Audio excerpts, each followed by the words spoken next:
I was going to ask how we're all doing, but I think you all just beat me to the punch. So, hi, we're all very nervous, so please bear with us. For a lot of us, I think this is our first time really doing something like this in front of a group of people. So we're all very nervous and anxious. So, but we are hosting the Women of Kingdom Hearts panel. It's going to be our last event for day one. So we hope we hope you enjoy.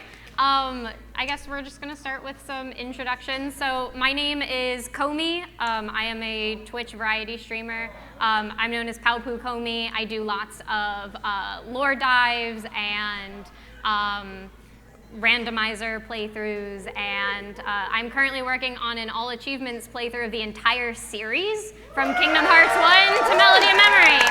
So we're currently on Kingdom Hearts 3. It's been a really long journey, but we're almost at the end. My name is Sailor Garnet, but you can call me Garnet for short. Love to cosplay. I do a lot of first playthroughs of all JRPGs that I've missed out on growing up. So I like to describe my stuff as pretty cozy, chaotic. We have a lot of fun. I rage a lot, a lot. I'm currently going through a Kingdom Hearts journey myself. I'm playing all the story that I missed, and it's been quite a fun time. I just beat Xemnas, and I've never felt more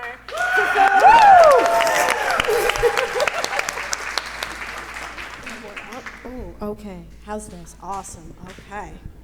All right, let's go ahead. Hi, my name is Elise. I go by Jiangxi. Nope.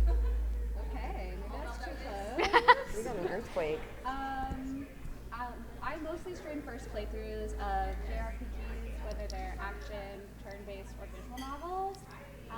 I recently played through the entire Kingdom Hearts series starting in January of this year, and I just finished Melody of Memory this Wednesday.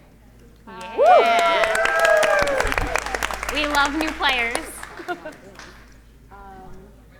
But I also have been playing through a few other games, and I do cosplay a lot, so that's pretty much all there is. Hello. I am KRPG, mostly I just go by K. Not to be confused with JRPGs. Mine are a special brand. I am a part-time variety streamer.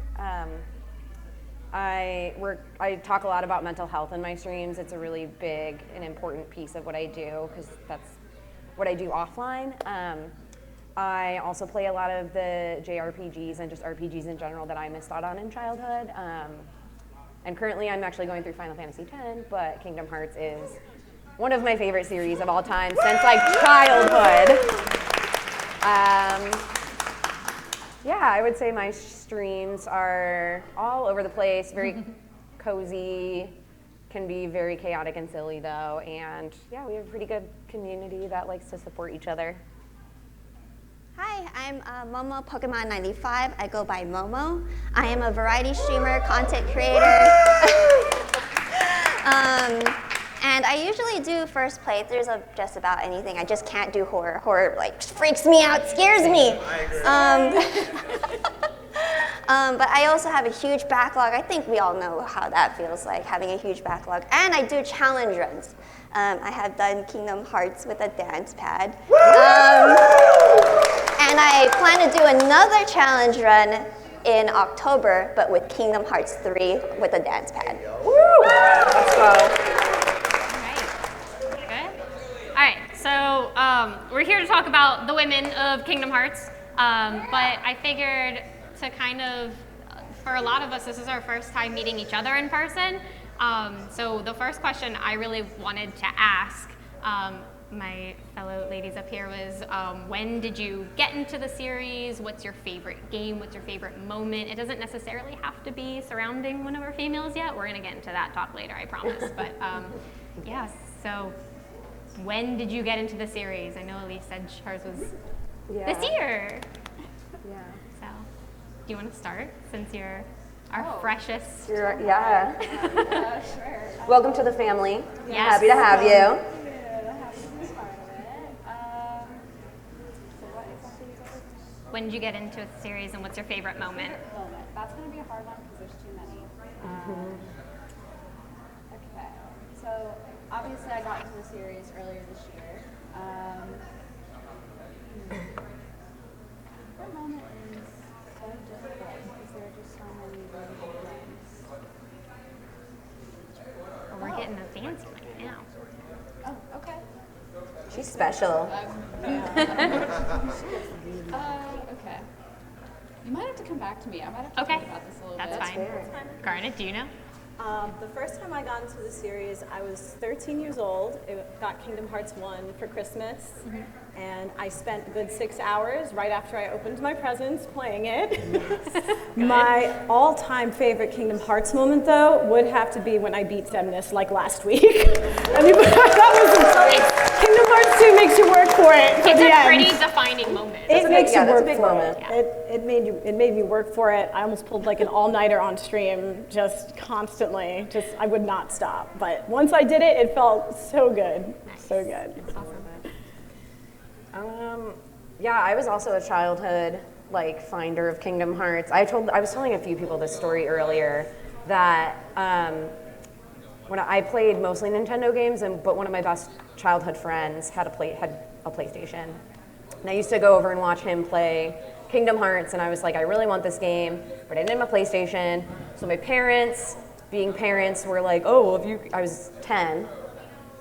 And I very vividly remember it because they were like, well, we'll get you a PlayStation in Kingdom Hearts if you can get straight A's through the whole school year. They did that thinking it was going to be not happening, and I hustled them, and I got a PlayStation 2 and Kingdom Hearts at the end of the school year. So that was how...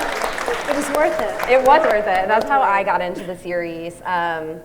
And I was like that kid with the Brady Guides game books at school, on the bus, at the lunch table, at recess. That was all I did, was read these books. And that was how I met two of my best friends in middle school. So I was in elementary school and middle school when Kingdom Hearts became a huge part of my life. So what's your favorite moment? That's hard. I know. I feel like most of my favorite moments come mostly from nostalgia, though.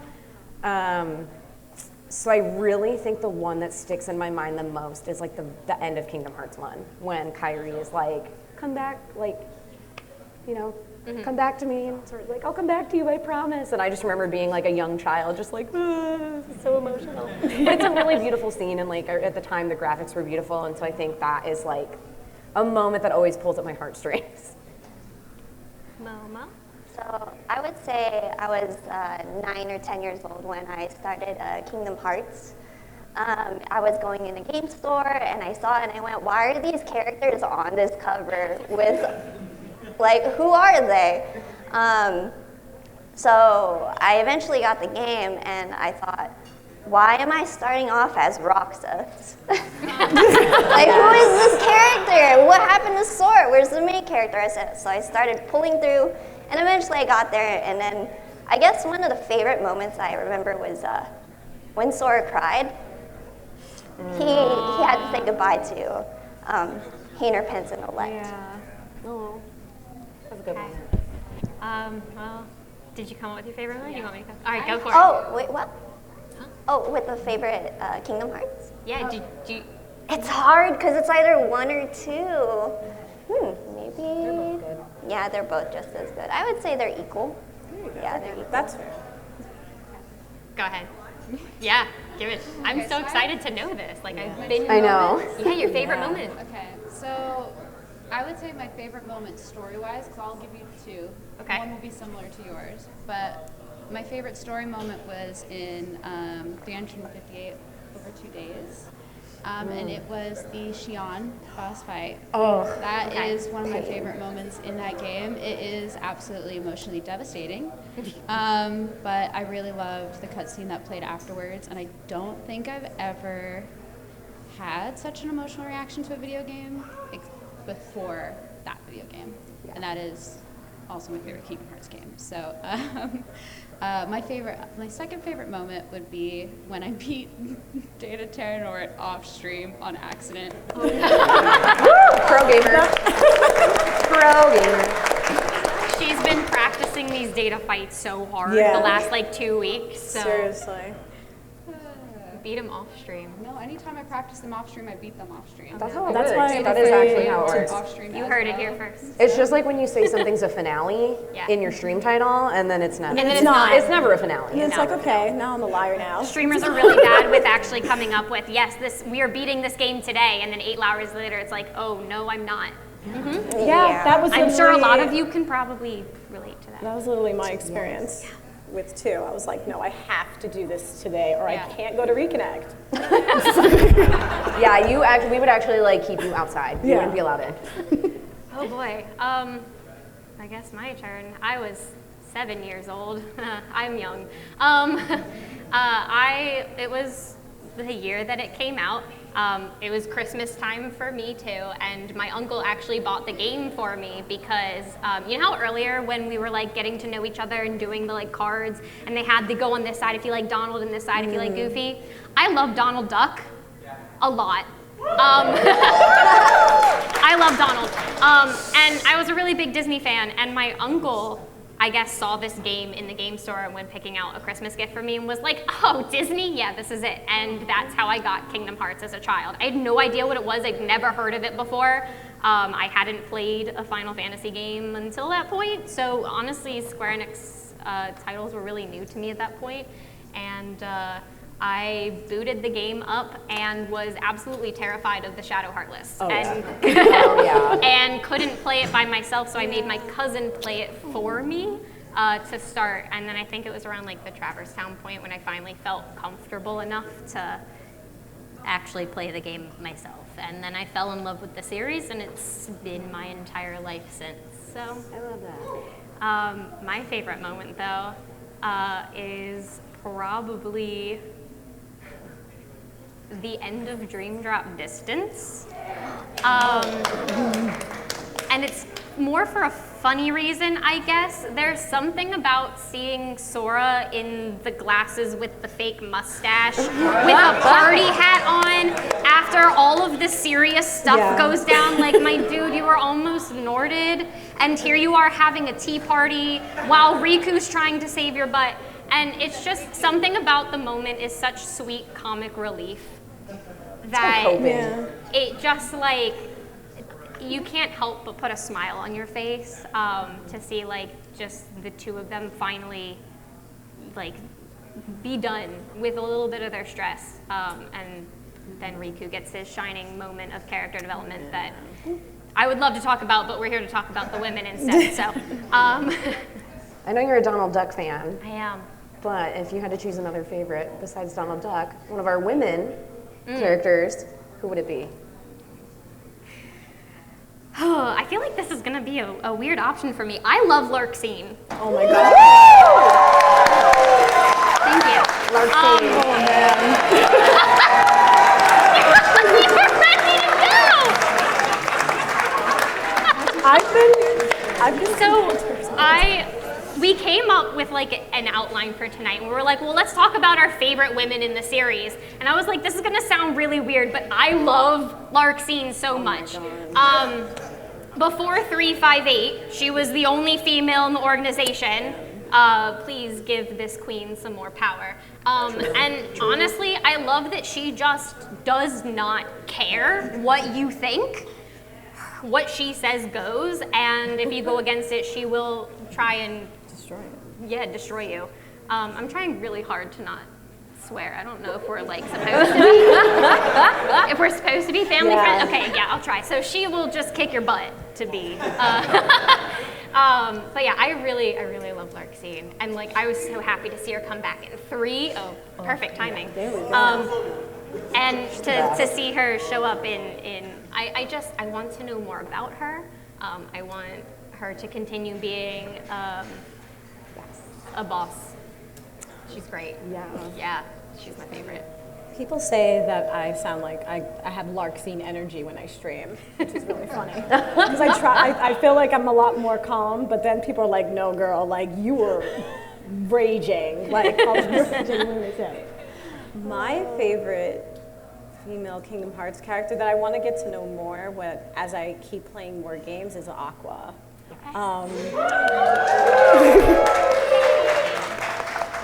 It's kind of unrelated, but I'm a huge like Sailor Moon fan, and when I learned about Aqua, Aqua gave me such a Sailor Mercury vibes with her powers of like ice and mist, and just being like an overall she's just, and her like moves in 3. I was She's introduced just so to her elegant. in 3. Yeah, and her moves are like dancing. I love characters that battle like they're dancing almost.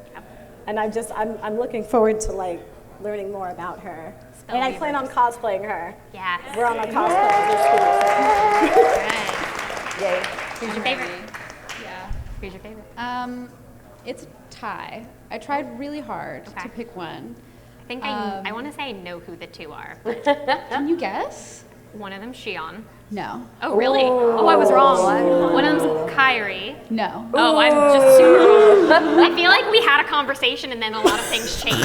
Okay, never mind. I'm completely wrong. Elisa's finished a lot in a very short I guess so. amount of time. Okay, so who are the 2 then?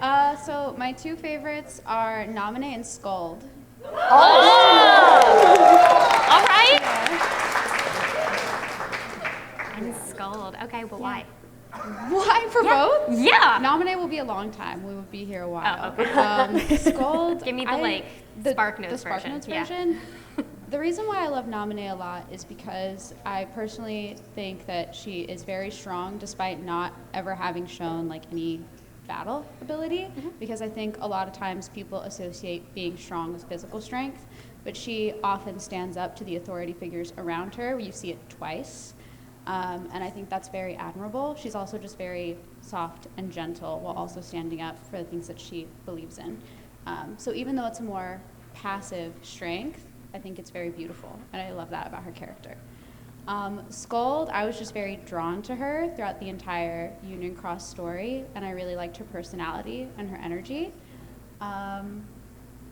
Yeah, so I don't know. She ended up just being my favorite, and I really love her, and I plan on cosplaying her, so. I feel like we're sticking with this theme of like cosplaying our favorites. For me, it's tough because I think my inner heart though needs to go with like the nostalgia, and I have to let my heart be my guiding key, of course, and I have to say Kairi. And again, I think a lot of it is like having grown up with these games. Like she was the main female in Kingdom Hearts 1 when I was young, and she was just such a good friend, so compassionate, and like even though there is, which we will get to, like this whole damsel in distress kind of thing. I still do think she shows a lot of glimpses through the series of persevering, of caring about her friends, of caring about other people, of like having that drive and determination. I think plot elements aside, like her character has those pieces, and I don't know. Again, like as a young child, like she was one of the few female characters like in a story that really captivated me. So I just always have very much loved her character, and I will be cosplaying her as well tomorrow. So yeah. Sorry to disappoint. I did not bring a Lark Scene cosplay with me here. Next so. time. Next time. All right, Momo. This was really hard because ever since Melody and Memory, Kairi was very strong. I mean, she's still strong right now, but I go by Aqua, and I've always loved her as a character since her debut. I remember playing Birth by Sleep and going, oh my God, there's a female playable character? No way. I'm going to play her right now. And then when I played her, I realized, it's the end. All right, I got to start with Terra first now. After going through her story, it's nice playing a female character in a game. I always love that in video games. And among others aside from Kingdom Hearts, other female main character games. Aqua is the teacher, she's the master. She pretty much is the golden child of the three. And to me, it's very good to have that kind of character in a franchise where it's very seen to see a male character flourish. Mm-hmm. But yeah, Aqua is very strong-willed. She's very I love her style. I love her battle style. And my favorite color is blue. I'm wearing Aqua right now. Hey, same. So, My yeah. favorite color is blue. Hey, let's go. All But yeah, I right. love Aqua. I am very ready for the like Aqua training Kyrie arc. Give it to us. I want that. Yes. We all want I'm it. ready for it. We all for want all to of see that. it. We're all hoping it's going to happen. Please, Square Enix, give us some sort of news about Missing Link or Kingdom Hearts 4 sometime in the near future. We would really love that. Or something. Literally anything. But yeah, so let's see. What do we have? Gosh, we have a lot of things on this list. I mean, I think like something we were kind of all touching on was like what we feel like Square has done well with female characters. Yeah. And I think we've touched a little bit on that, like just talking about like showing strength and determination and compassion. I don't know if there's other things like people. You know, I had one other thing that I was actually talking about the other night with Square Enix and our female characters here. One of the things that I kind of appreciate about our females is that none of them are used in a sort of fan servicey way. Yeah. Oh, yeah. You have Aqua, who's probably the most like well-endowed character of all of them, if my brain's remembering correctly, but like she's completely covered pretty much. It's not there to like be the one thing that stands out. Kairi, Shion, Namine, they're all like none of the females in the series are used in a way where they're just there to be a Like eye candy? yes. Yeah, eye candy. And I can appreciate that because we have a lot of games in the industry where the female is just there to like look at and be pretty and I like that they're multifaceted too. yeah. They show weakness, which is like the first step to like strength, in my opinion, is they show vulnerability too. They're willing to be vulnerable, and I think that takes like a special kind of strength too. It makes them human as Yeah. well. It adds depth to them. It makes them relatable in a sense. Yes. Very I think one of my relatable. favorite moments is when Kyrie in Kingdom Hearts 1 and they're in the cave underground and she's like, that's my lucky charm, be sure to bring it back to me. She's You're like, like, so oh, adamant about it. yes, and ma'am. That like, I love that. I was like, you tell her, or you tell him, you tell Sora. Yep. Yeah. But yeah.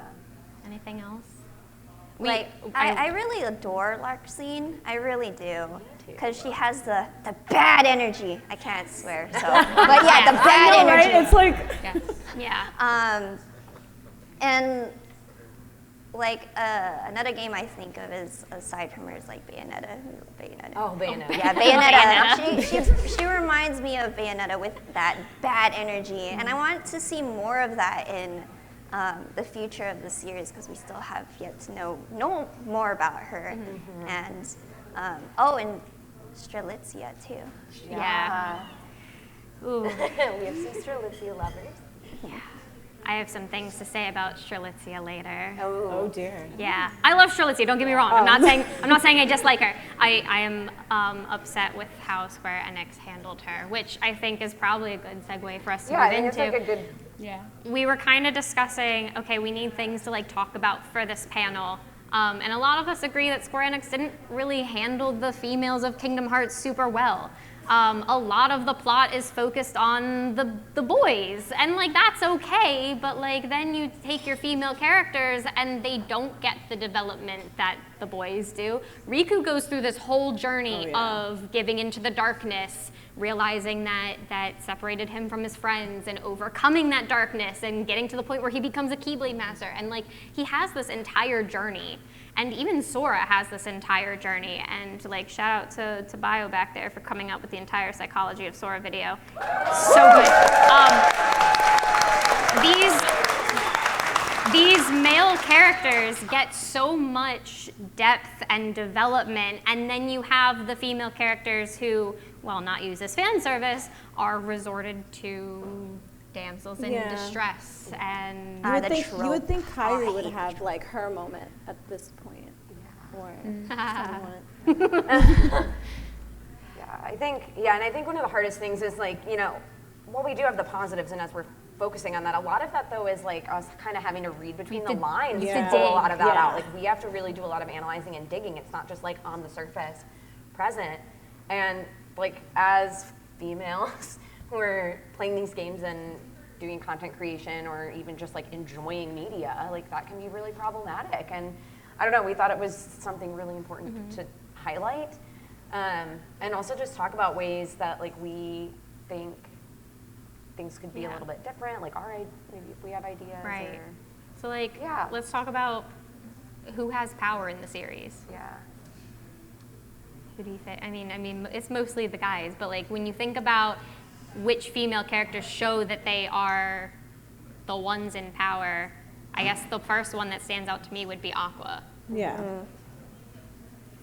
But when I think of the others, they don't really stand up to that. Aqua's the only one of the Birth by Sleep group who becomes a Keyblade master, right? Ven's too young or not experienced enough to take the exam, and Terra fails because of the darkness. And I mean, this is a good opportunity for Square Enix to do a Kairi training arc. right? Right? Give it to us. Especially after what they did to her in Melody of Memory.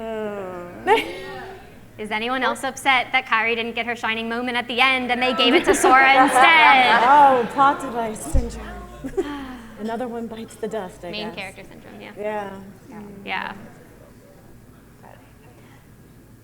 Like, don't get me wrong, I really loved the Remind fight with her. Like, oh my god.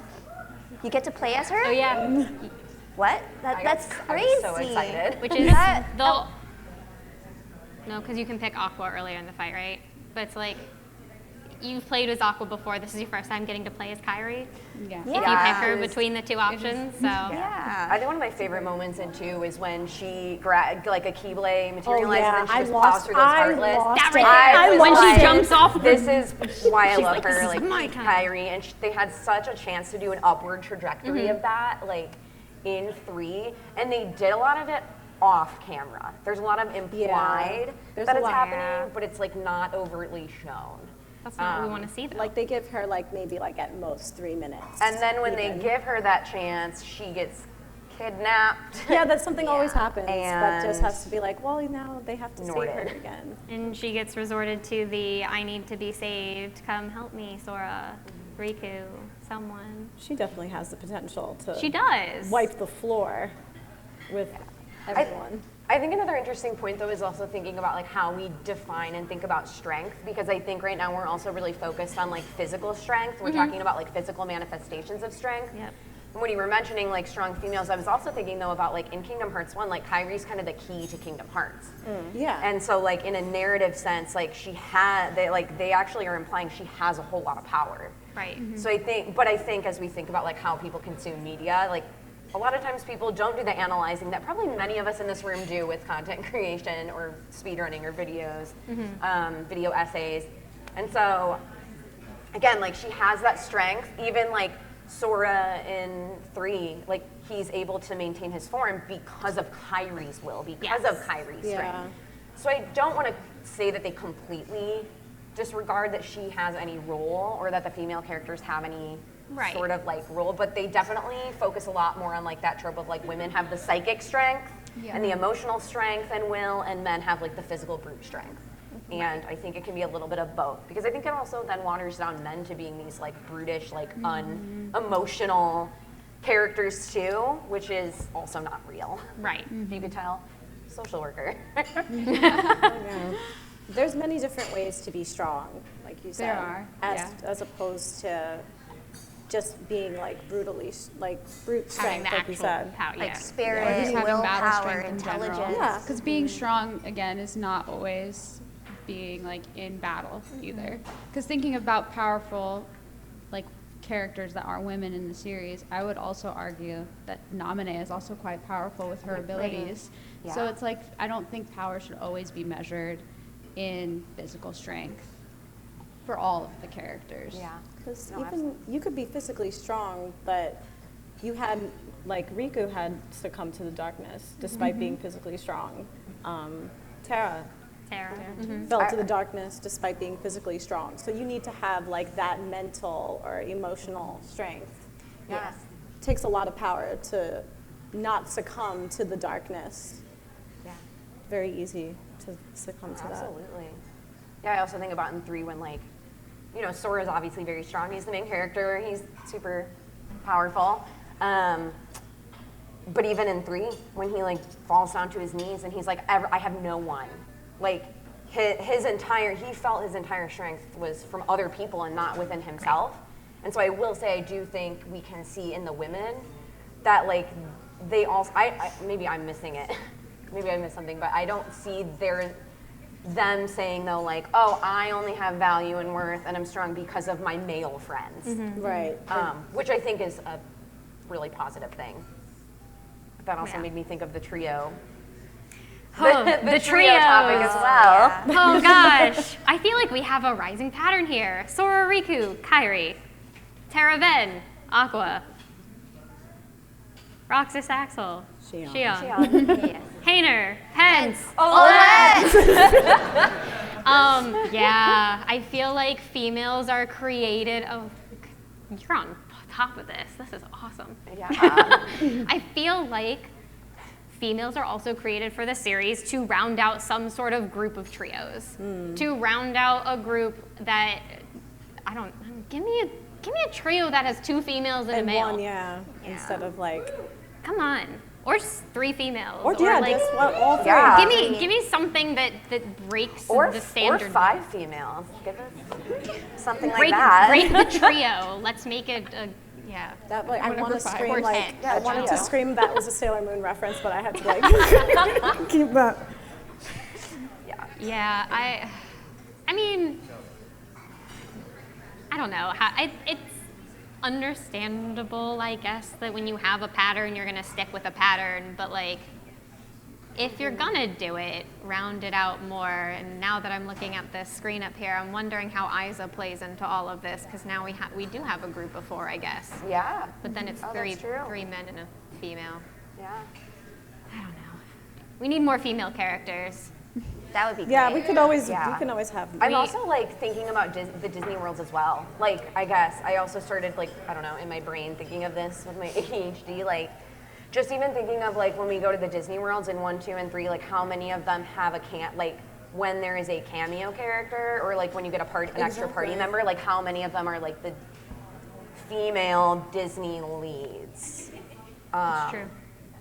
Which I think is interesting. It is interesting because, like, most people, when you think of Disney, you do think of, like, the princesses You mostly. think princesses. Yes. You have all the princesses of heart. And like, hey, cool. They have an importance in Kingdom Hearts 1 in that all 7 of them are needed to produce the final keyhole. So like, yay, we need to use the princesses, but we're going to kidnap them all and make them all It's like damsels in distress that need to be saved. Yeah. It's like it's like they need them to push the plot along, but they Yeah. don't give them, like, A defining moment. But you need them, though. Right. Because, I mean, the castle you see before every Disney movie starts is a princess's castle. But I will say, I think with Disney, we are seeing an upward trajectory of movies and media with very strong female-focused characters, Yes. which does give me a little bit of hope Yeah. for what can potentially. I think that's why I really like seeing Tangled in Kingdom Hearts 3 Oh, yeah. because I love Tangled. Rapunzel's such a good character. Oh, yeah. She's such a good female.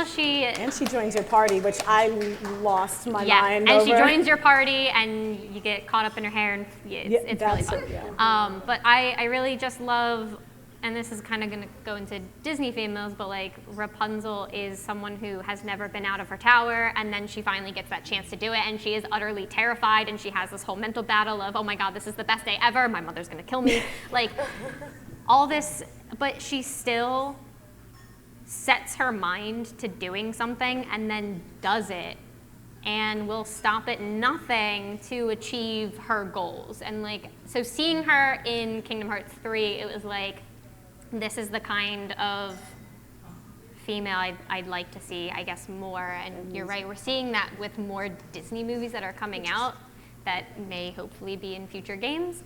But yeah, I'd like to see that with our original characters as well. We just need Square to get to that point too. Yeah.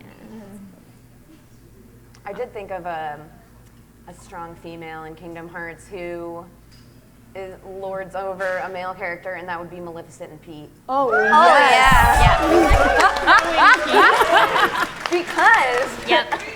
the whole point is that she's like bossing Pete around. Yeah. Oh my god. Well, she also is kind of the boss of all the Disney villains in Kingdom Hearts 1. True. Basically, she yeah. is in charge. This is her evil plot, and I'm so upset with how they were handled in Kingdom Hearts 3 as they're just those sub-characters over Yeah, there. what is up with They're looking for, coming who back. cares? Who cares Also, what Maleficent is doing in Kingdom Hearts 3? Maleficent is like my petty Sad. spirit animal. Like I love the fact that her whole thing is like, for her to even be manifested, you have to even think. You just have to think about her, and she's just like, I'm back. Yeah, You can't get rid of me. Right. Like no matter what, I'm back. yeah. Ooh, I want to see a showdown of Maleficent and Larxene. Ooh. Because Oh, those two yeah. are not going to get along. No. Or they might. Or they might. I don't know. Stop reading our minds. Yeah, I mean, if anything, Larxene would agree with Maleficent and what Yeah, she I think they would feels. team up. Yeah. Yeah. Larxene might try to backstab. They might try to, at one point, they might try to backstab each other, but even know, then, Watching one of the clips, I also was seeing in the background, and I also actually thought about they're more peripheral, and I think that's why they haven't. Nobody's actually brought this character up yet. Is Ava or Ava? Yeah, I was Ava. actually thinking Sorry. about Well, her. so I literally thought about this in a different, because I was thinking of Scold. When we talk about our 5 foretellers and then our 5 new foretellers, we have 4 men in Ava, and then we have 4 boys in Scold. Now, it was supposed to be Strelitzia. We all know that. It was going to be 3 and 2, which would have evened out the ratios a little bit, but things happen. But like, yeah, Ava is MIA right now, I guess. but had put together this really powerful. She's Like- kind of the reason we were able to push Yeah. the plot forward. She's part of the reason why I chose Vulpes in Union Cross. Yeah, and so I will She's say, why I chose Ava is pretty dang strong to also, also, I start. have to correct myself because I forgot about Envy. I'm sorry. Yeah, I was gonna Sorry, say, I Envy's just there. realized as I was thinking about it, Envy exists. But okay, in my defense, Envy's kind of the quiet one in the background who kind of just stand. I mean, She's great. I love her. I love Envy. I love you. But also, I mean, she is a Envy, snake. Her animal is a snake. I feel like True. whether it's because of the role she was assigned, she doesn't really get to do Show those much show and her true show colors. her power and strength minus the fight. Whereas Ava's kind of like one of the main focuses because she's the one who's supposed to start the dandelion. She's the one who's supposed to take the Keyblade wielders and set them to the outside world. And she has a bigger role to play that is more prominent and memorable. And poor Envy. Yeah. And again, one that's kind of bucking the system Yeah. as it stands, which I think, again, that's another example. So I don't know. It's also interesting to think about all 5 of us up here, and I think most of us in this room, we view that as a really positive thing. But in some, there might be there's a lot of people who view it as oh, you're not holding up the status quo. And so it's really interesting that it's a lot of times the female characters are not holding up the status quo or bucking the system or doing something different. Now, I am curious to see what she'll do in our next Lost Masters saga. Oh, Yes. Now that they've all mysteriously come back. I am hoping that she gets a moment to shine and that maybe we do see Ava come back at some point, Hopefully she does come back. hopefully. Speaking of characters coming back, though, Strelitzia. Yeah, let's get some I want to talk about Strelitzia. Strelitzia a little bit. And I kind of want to talk about this in terms of a representation sort of thing. Strelitzia is a very interesting character because while she's not explicitly stated to be on the LGBTQ, however you want to put it, in Union Cross, Strelitzia makes it very clear that she has a very high adoration for your player character, right? Regardless of whether you play as a male or female character. And that's something that we don't really see in Kingdom Hearts as someone who is genderqueer and I don't follow a lot of the like heteronormative like things. I like to see representation. I think Square Enix and a lot of Japanese companies in general kind of fail on the giving representation and diversity and characters of color or characters of any sort of queerness. But to see Strelitzia kind of have an adoration for like my player character, who I picked a female character when I was playing the game, it was like, oh, this is really cute. Like, she really loves it. Oh no, what happened to her? Like, no, now she's gone. Like, oh no. F's in the chat. Oh no, don't go in that dark room alone. That's how all horror movies start. Like, come on. Yeah. So like, I'm really curious to see Strelitzia in Kingdom Hearts 4. Seeing her in the trailer was really awesome because like, oh my god, it's Strelitzia. She's in Quadratum. Like, oh my gosh. And I don't know. I wish there was more for her too. You want what's best for her. I do want what's best for her. It's good that you made that point, though. I didn't think about the whole diversity in terms of like LGBTQ representation. You definitely don't see much of that in a lot of like Square games without making them like some sort of caricature. Right. Like a joke. Oh, she's so cute. Sorry, I'm distracted by how adorable she is. Like, I don't know. And when I think about, like, as I was sharing my favorite character, I think about, like, I love Kyrie, and the moment that really stood out to me and, like, sits as a favorite moment, and that's because I was, like, a young child, and so all I really knew was, like, oh, like, they're in love, and, like, he's gonna come back for her, and, like, as a child, I was like, this is adorable, I love this, like, it was really heartwarming and, like, emotional. But it has been interesting to get older and go back and play these games again and watch some of the things that young Kay was once very, like, charmed by, to now see these things and be like, oh, I see that a little bit differently now that I'm older, and now that I like know a little bit more about the world, or like how I would like the world to be. Yeah, that's how it is with a lot of media that we have all grown up with.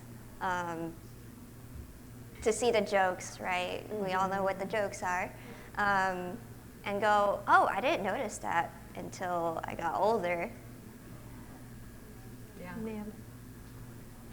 My I feel favorite like moment. I feel like Kingdom Hearts has a lot of how do I word this? Like queer coded characters. And there are a lot of moments in the game where you're like, yeah, I can see it. But it's nothing that's ever like explicitly stated. And it doesn't necessarily have to be.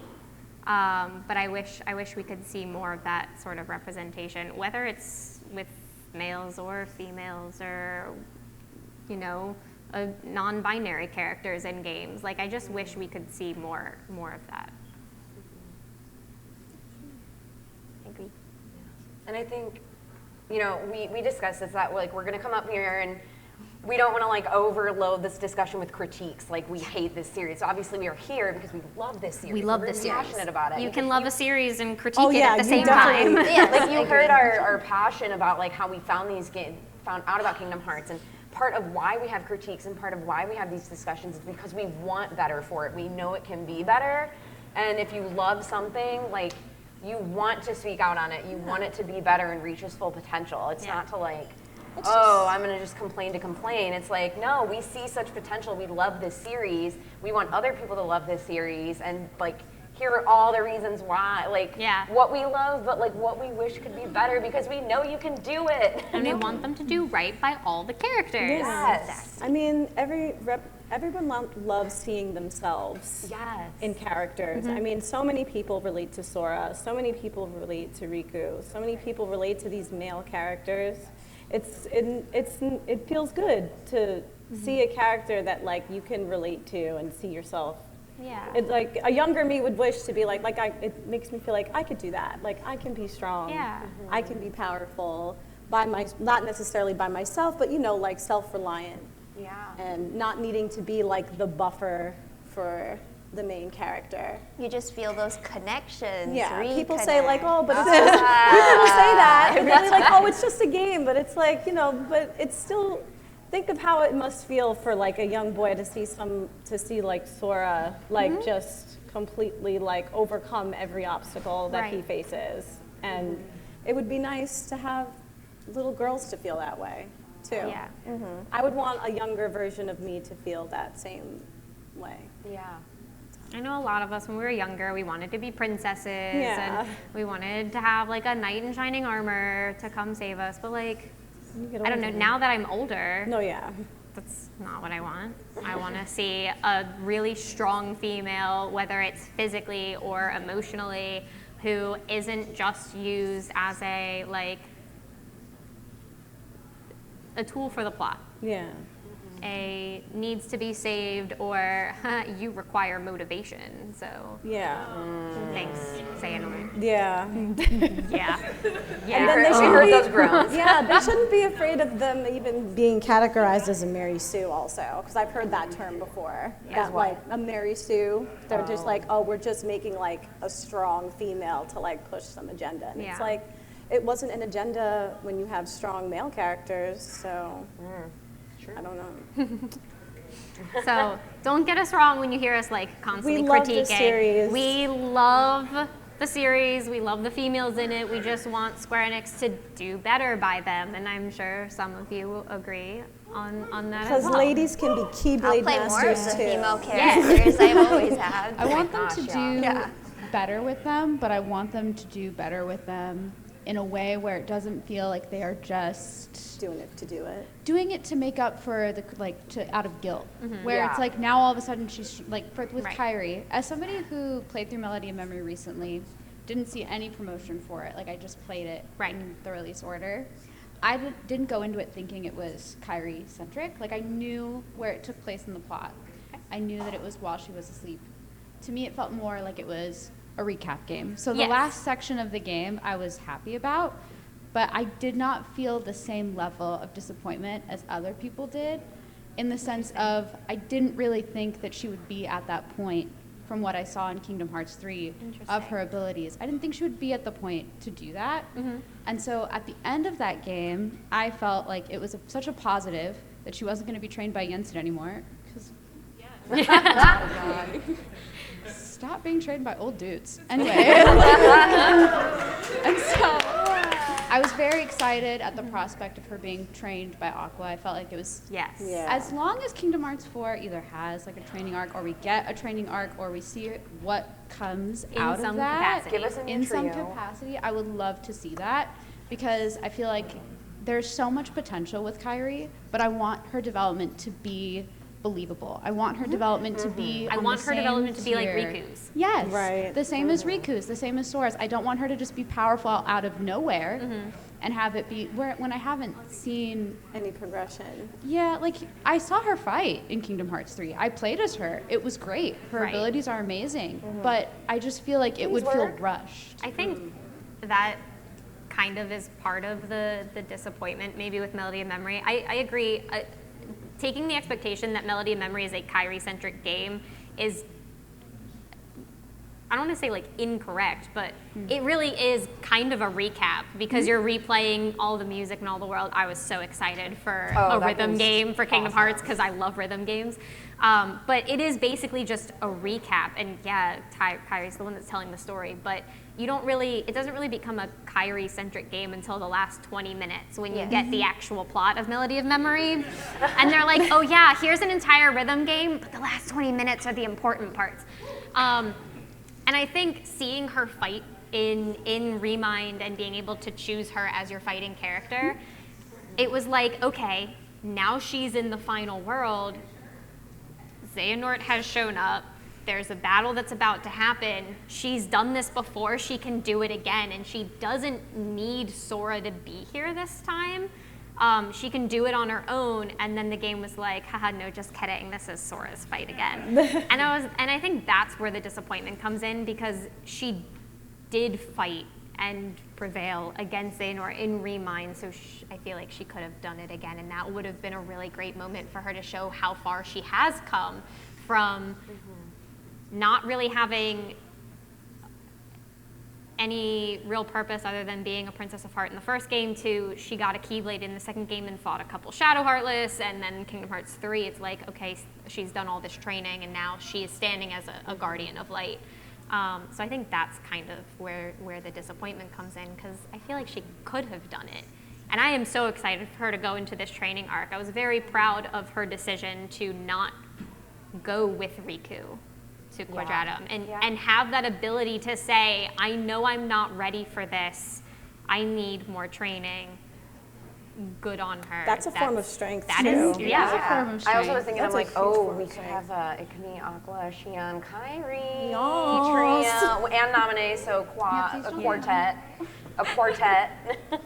It's true. Yeah, All I the think women for me, together. in I would love regards that. to that, it just always felt like throughout Kingdom Hearts 3 and even the Remind DLC that Kairi just had like a level of doubt in her abilities still. So I think that's why it just felt for me, it was kind of believable that when she was, she did really well at the start of that fight with Xehanort, but I feel like if you ever have those moments of doubt, and I think that's how that True. felt for me. And I think it ties into what you were mentioning with her not going along with Riku. She Right. wants to be more sure of herself, and that's why I feel like it is in a positive direction. And I don't want them to do, as a fan of like shonen anime, I don't want them to do what so many authors do with their female characters, where they just either like rush it or just like make a character powerful out of nowhere. Yeah. Because then it just doesn't feel like they're getting the same attention Right. that they deserve, or they just toss them to the wayside, which I don't like either. Kishimoto. Yeah. You mean the Kishimoto, the one who openly said that he doesn't know how to write female characters? Yeah, that one. Right there. I mean, since the beginning, Kyra has always been part of the old media trope of, oh, she does nothing at first, and then later on she does something, but then she still does nothing. And then to see the progression over time just go uphill is really amazing for her as a character. Yeah. Like, for the longest time, I was like, I don't really like Kyrie. I know, I love her, she's cute. I love her design. She's cute as heck. Yeah, she has spunk, but they always like throw her to the side. And then when Kingdom Hearts 3 came out, I'm just like, yes, make it happen. Yeah.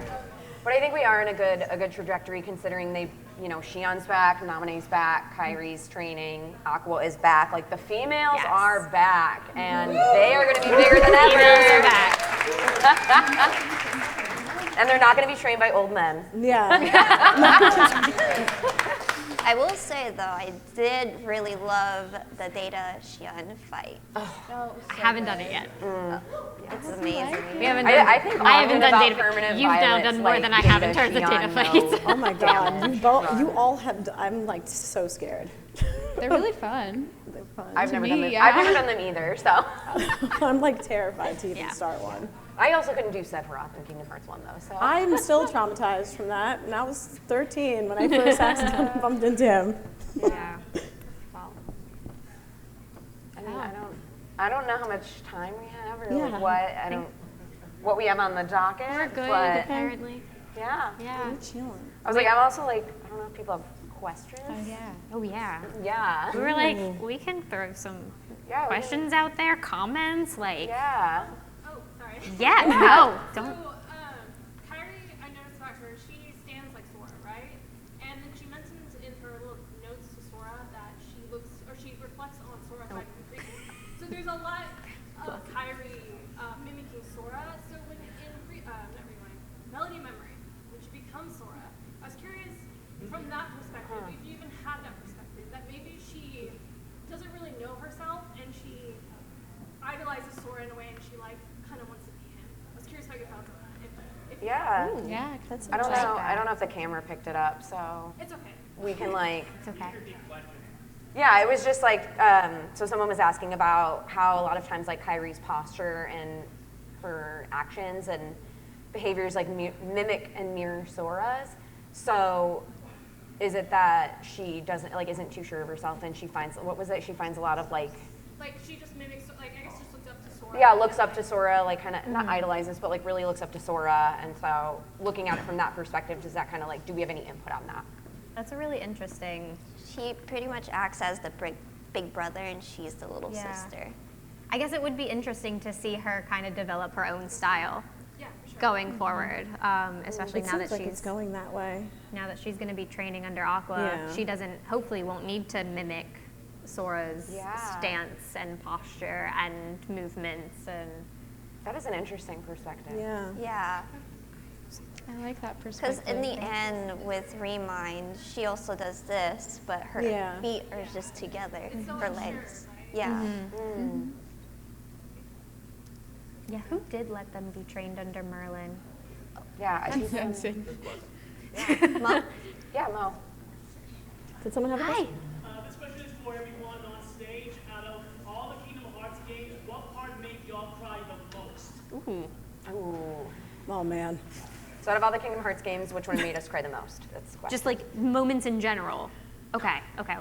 I know. A lot. A lot. Wow. All of it. I think I have two probably that stand out to me as like the moments that made me cry the most. The first is the reunion of Sora, Riku, and Kairi in Kingdom Hearts 2. Yeah. Sora started crying and I started crying. Like there was no preventing that. But the second one was the return of Roxas in Kingdom Hearts 3. Oh my gosh. That's, yeah. No, I lost it.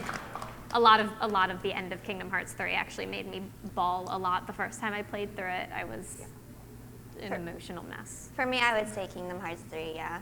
Because when you've been playing all these games and following their story the whole entire time, you just want a happy ending for all of them. Yeah. And in 3, you get it. So. Well, I recently went through 358 over 2 days. Oh, that made me cry. I don't cry. I don't like ugly cry like that, but I definitely was broken toward the end of that. Especially the end where he's like, we're going to the beach, and I'm just like, no, oh my God, no. Today's the day we finally hit the beach. And I wanted to protect all of them, all 3 of them, and then even before on the way to the airport coming over here, I was just thinking about like Xion and like her just being like this manifestation of like pure like love, and I just find that to be like so beautiful to me, and that kind of like gets me emotional. I get like more emotional for like tragic stuff, and yeah, 358. Nobody warned me. Nobody.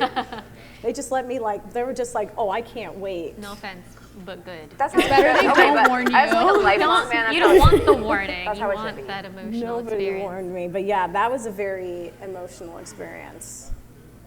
I mentioned mine earlier, actually, when we talked about favorite moments, and it was also in Days, but it was the Xion boss Xion. fight. So to give a second one, it would be one of the same answers given before, which is when Roxas returned in Kingdom Hearts 3. Yeah. Because I think I had to pause and cry a lot, and then I got into the fight, and then I stopped, and I took pictures as Sora while crying. Did you do like the selfie version? Yes, absolutely. You're like, I hey, have really great it's selfies from that Roxas. fight. Yeah. It's great. But yeah. We need more of those selfie moments. We do. Yeah. Mine is definitely the Roxas return. I sobbed. I was like, We were all just so excited. because the music too, like, oh my gosh, the music. Everybody piano knows what key. tune I'm talking. Those Everyone knows piano the moment. notes start, and Everyone it's just knows. like, oh. Yoko Shimomura. And then I think, I have a second one, and it's actually the end of Kingdom Hearts 3 when I was really happy.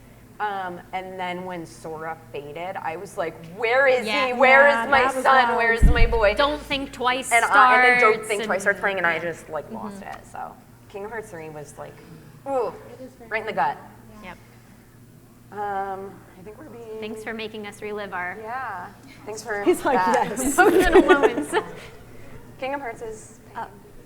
One more. So some of you have already talked about it before, but like when you were like mentioning your favorite characters, no one really like talked on Xion that much. So I was wondering what your opinions are on her character.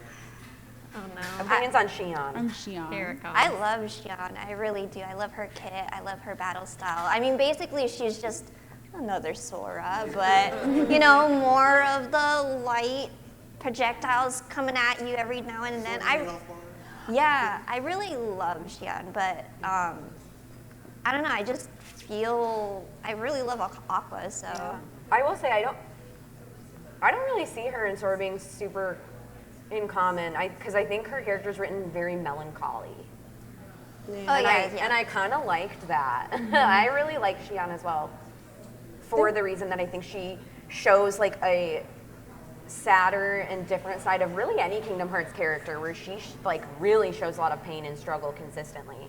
I mean, she pretty much like passed away and Yeah. then came back. Kinda, yeah. So, There are times where I felt like Xian, where I felt like maybe I'm not good enough, or maybe I guess that's what would be called like what, imposter syndrome? She is very relatable in that Yeah, respect. there are times where I felt exactly like Xian, where like I feel like I'm not good enough, or the living maybe I shouldn't be here, like part of this group, especially like amongst like all these talented people here. Like sometimes, like so, again, watching 358, I related to her in that sense. I also love, but I had thought about like how she represents like this pure form of like love, and there's so many ways to love somebody, and the fact that Kairi meant so much to Sora, that like here comes this like personification of that love and affection. It's very like in Sailor Moon, like Chibiusa's like they're like Usagi, and Mamoru's like manifestation of like love. And it's just so, I love Kingdom Hearts because of how pure it is and how it shows like love in like its most purest form. But yeah, that's also me being dramatic, but. I mean, Kingdom Hearts is always dramatic. It is dramatic. Like, there's never a moment where you don't cry. Your Xion thoughts? My Xion thoughts? Yeah. I love Xion a lot. I thought when playing through Days and also watching the movie, because I did both, I feel like she has to make, her and Roxas both have to make some of the hardest decisions in that series, where it's like for her, the decision that she ultimately has to make is being forgotten by all of the people that she cares about and essentially dying in a way. And for me, seeing that play out in the game and through the movie, it was just so heartbreaking to see, because I feel like there are a lot of times when we as people think about hypotheticals and we think if we were in that position, we would do the same thing. We would make that choice. But I think it is a very difficult thing when you're actually in that type of position. Like, would you really do that? Because it's such a hard decision to make. Like, you no longer exist, and everyone that you care about forgets about you and can no longer like picture your face, know your name, any of it. You're just wiped from the earth, essentially. So I've just always loved that about her character, in the sense of similar to like Namine, who I also love, where it's like you have to make these really difficult decisions and lose people that you care about. And that's really hard to do. And I think it's admirable that she's able to do that, because she wants to do what's right. And she knows that that's ultimately what's going to be better for everyone in the long run. So I do love that about her. One of the more emotional moments with her is her and Axel's interaction too, that I also really love. It made me fall apart a little bit. Always be there to bring you back. Yeah. But yeah, poor Axel. Axel. Axel's just there, and all of his friends are leaving one by one. His name is like Dad Skull. I don't know. But yeah, I do love Xion a lot. That was a good question. Yeah. Yeah. Do we have time for one more? I think he had a question. Oh, we have 15 minutes? Okay. Cool. 15. Oh, goodness. Yeah. So I know you guys have sort of explained how the company has mismanaged these women in the series, but have you guys had sort of an executive decision to change any facet or scene or aspect of Kingdom Hearts to better represent, like you had the ability to change everything to better represent women? That's a good question. So the question is, if we were able to make an executive decision about what we think should have happened up to this point to better represent the women, what would we do? What would we change? What would we have done differently? That's a really good question. That's a really good question. That's a hard question. Exactly that Jeopardy tune. Yeah. It's hard because in trying to change things that have already happened, it would probably change the course of the story. And while I do think the women kind of haven't really had their moment to shine, I don't know if I would necessarily want to change things the way they are now.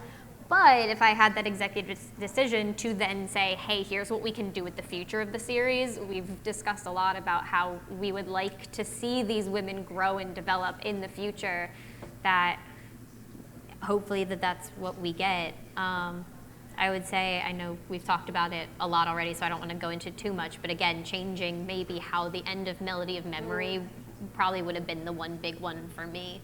But I won't go into it. Like, I won't sound like a broken record, so.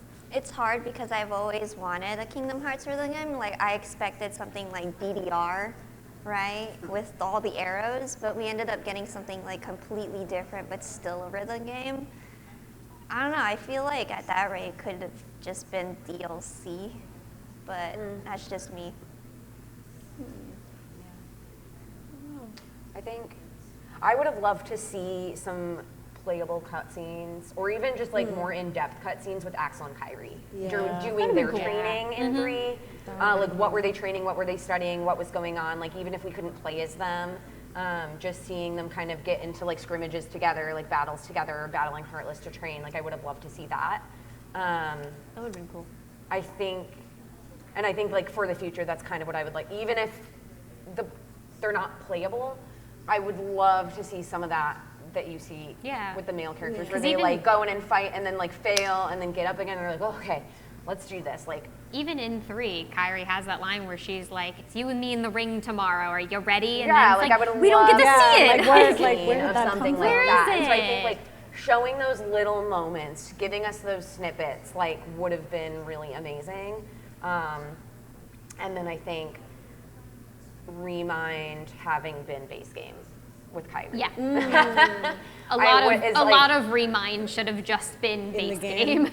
Yeah, like that moment. And I think even if it was like, or even if they had taken Kyrie, like at least letting Kyrie fight in that battle, not taking her out mid-battle, the one that she was in. Yeah. Or just saying like they're sending her to the sleeping world or something, not like actually completely like getting rid of her. Like something where it was like, you can still put her over there, but you know. So I think that is a big one. It's just like showing a lot more of that detail rather than it being implied. Show us. Yeah.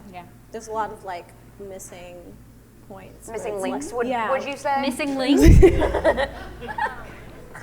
Where it's like they show, it's like, you know, like there's just like, you could tell like, dang, like that would have been cool if they had just filled that part in. But Yeah. I think my answer would be along lines of Kay. I would have really liked to have seen the training that her and Axel went through. I feel like that was a pretty big miss on their part in the sense of we didn't have to play as her necessarily. It just would have been nice to like see what type of training they were doing. Absolutely. Good question. Okay. yeah, these are all great questions, guys. Think Wally. we... Looking forward to the future of the series, there's actually 2 female characters that weren't mentioned at all. And I was wondering how you feel about their inclusion later, considering that they are already 2 strong female characters based on what we know of them, that being the Nameless Star and Subject X. So we do want to touch on that some people here have not done Dark Road.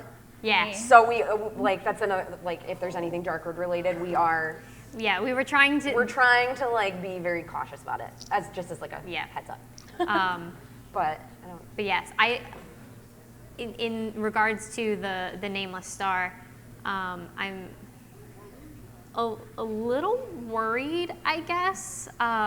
She feels like one of those like characters used as a plot device.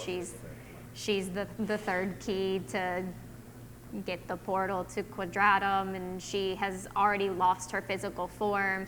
Whether or not that's something that we get back, I think is going to be very dependent on like Yozora, which means it feels like another instance of female character needing a male character to back her up. And then I don't know if we want to get too deep into Subject we probably X. won't touch on the other one to be mindful. That's a good question. Yeah. Okay, so in Kingdom Hearts 3, they introduced the plot point of the new Princesses of Heart. Yes. Yes. With the new Disney characters of recent years, would you like to see as one of the new seven? Ooh, I Like this. another new A seven. new Disney IP. I love this. Okay. But does it have Moana. to be recent? If they don't scrap that entire. Moana. I was gonna say Moana. There has to be. There just has to be. I love Moana I so mean, much. Love Moana. It would be interesting if they brought in Star Wars and they Oh yeah. brought in Feels Princess like they're Leia. going to. That would be. Oh, that's right. They I'm- could bring in Star Wars. I'm not on the Star Wars enjoyer train, but I am- it Yeah. yeah. For Kingdom Hearts anyway. Yeah, for I Kingdom like, Hearts. I like Star Wars in general. But yeah, Moana for sure. I am a Kita fan. Yes, Atlantis. So I'm Yeah, sorry, that would I'm be not picking one that's recent. No, that works. I That am a Kita 100% fan. works. I like Meridia. Oh, from Merida. Brave. Sorry. From Brave, right? Oh, Brave, yeah. Yeah, And sorry. with the inclusion of Pixar, let's bring Brave in. Brave Yeah, would be nice. for Brave. Other than Moana, I mean, I love Princess and the Frog would be kind of cool too. Tiana. Oh yeah, Tiana. Speaking of diversity and representation, I will say, I think it'd be cool to see them bring back Anna and Elsa. In like a different capacity. From the second, like Frozen 2. I'm a Frozen enjoyer, so honestly, I totally think because Disney kind of has Square Enix by the throat, that Frozen 2 will probably make itself known in some capacity, in some way, shape, or form.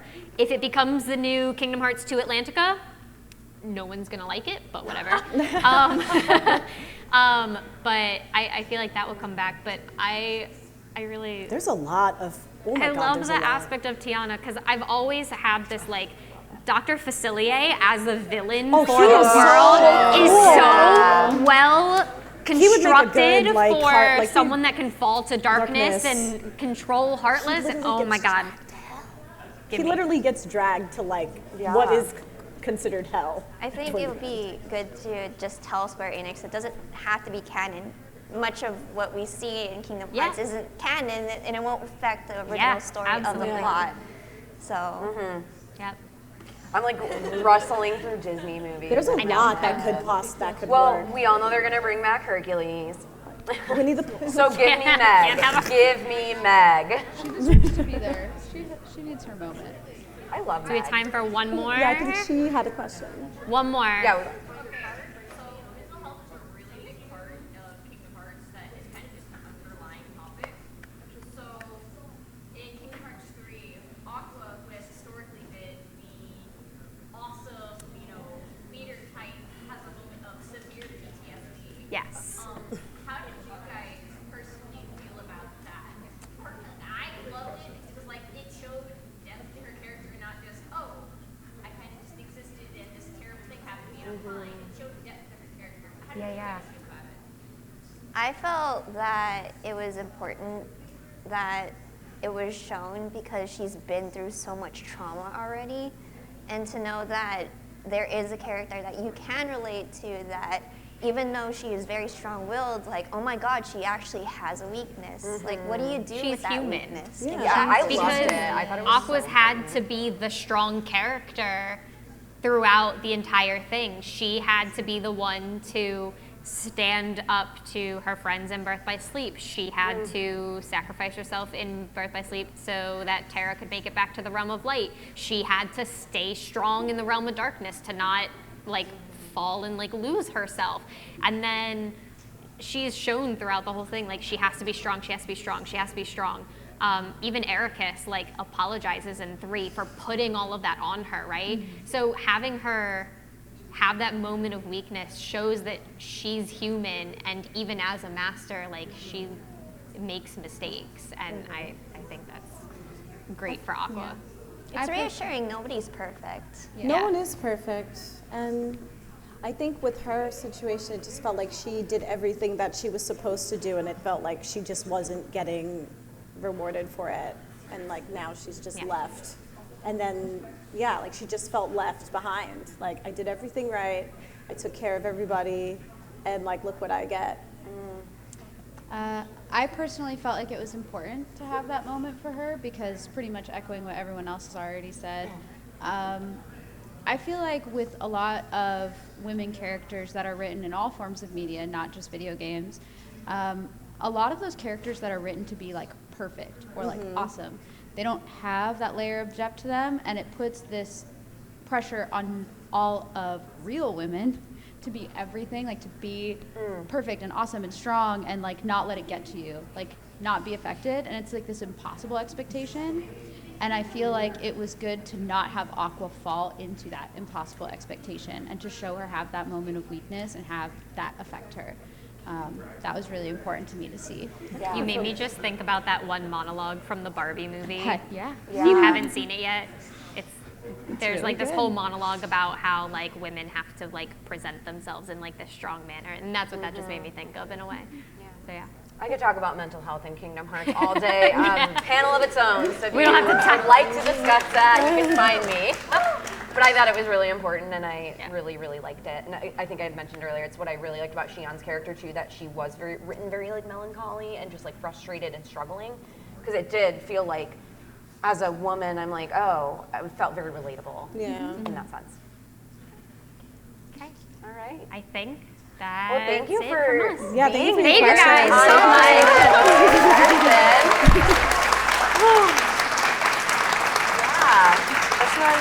This was great. It was really Yeah, fun. this was fun. This was fun. And I just want to We were very nervous, so thank you all so much Yeah, thank you guys for giving us the chance to to talk come about up this and talk about Thank you this. guys and so give our much. honest opinions and Yeah. be open and I can't speak for everyone else, but I'm happy to like chat more about it if anyone wants yeah. to. Yeah. If you see us around during the Yeah. weekend, feel Thank free to you. say hello.